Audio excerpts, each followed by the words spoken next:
not those words, but rather, in Arabic, there is but one God, Allah, and Muhammad is his prophet. I therefore suggest that the writers assigned to this script simply didn't know enough to get it right. Number one, top 10 reason number one for believing these hijackers were fake. Zacharias Moussaoui, this April, was subjected to a trial to determine whether he should be punished by life imprisonment or even death for not coming forward to reveal the plot, which the government maintained, had he done, would have enabled the government to have intervened and saved lives.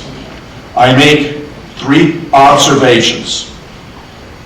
A year before, April last, Zacharias Moussaoui confessed to a different plot. He acknowledged that he had been involved in a plot to fly a plane into the White House in order to extort release of a terrorist, a sheik who had been in prison for terrorist activities in 1993. He denied he had anything to do with 9/11. That is the crime to which he confessed. A year later, the federal government has played a shell game, and now they're insinuating and implying he had something to do with 9/11. As my good friend Webster Tarpley has observed, this man had no obligation to come forward and to confess his involvement in a plot. Even if he had been involved in 9/11, we still have something here known as the Fifth Amendment. He had no obligation to incriminate himself. Third, and most tellingly, and this must have been incredibly embarrassing to the government, an FBI agent testified he'd been following Moussaoui. He'd been observing him taking this flight training. He had suspected that he might be involved in a terrorist plot, even to fly planes into the trade towers, though he suggested later that was merely a lucky guess. He testified under oath that he had told his supporters, his superiors, about his suspicions, not once, not twice, 70 times. And I say to you, 5 or 6 might be excused as ordinary incompetence. 20 or 25 may be criminal neglect. 70 times has to have been a matter of direct policy, deliberate policy. They were keeping these guys in reserve so they could use them as their cover story when the government itself perpetrated these dastardly terrorist acts.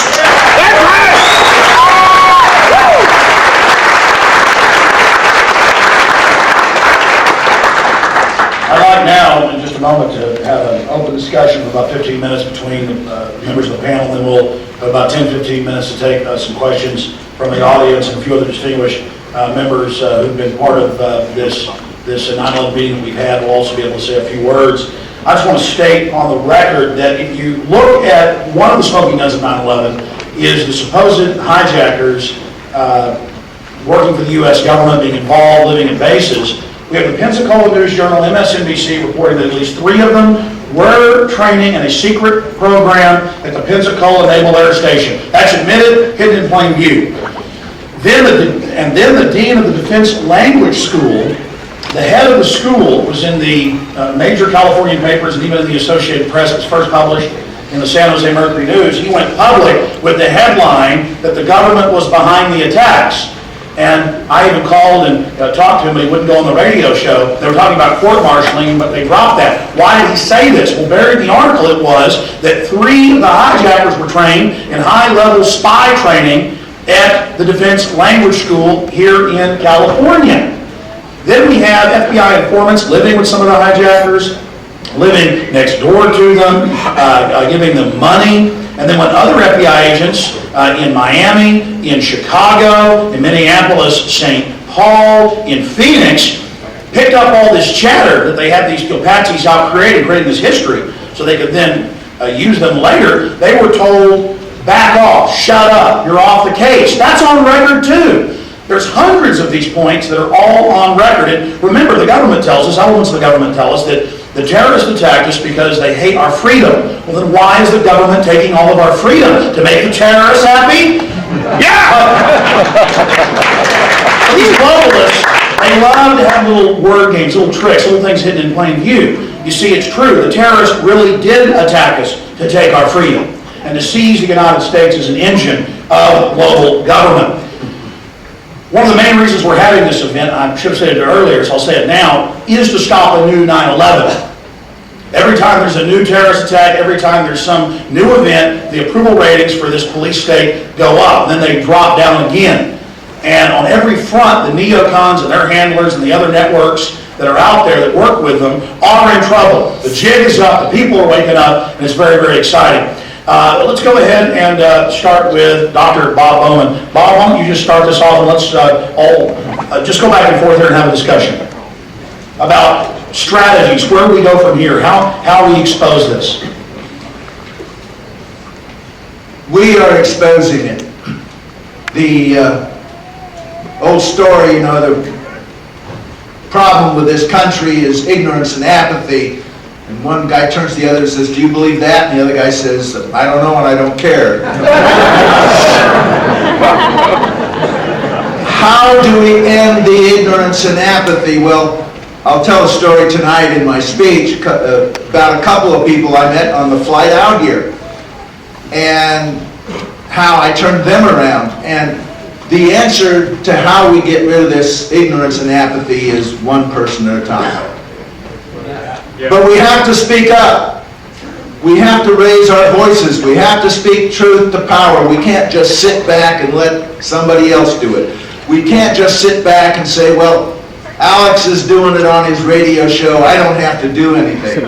Because a lot of the times it's us who are listening to Alex.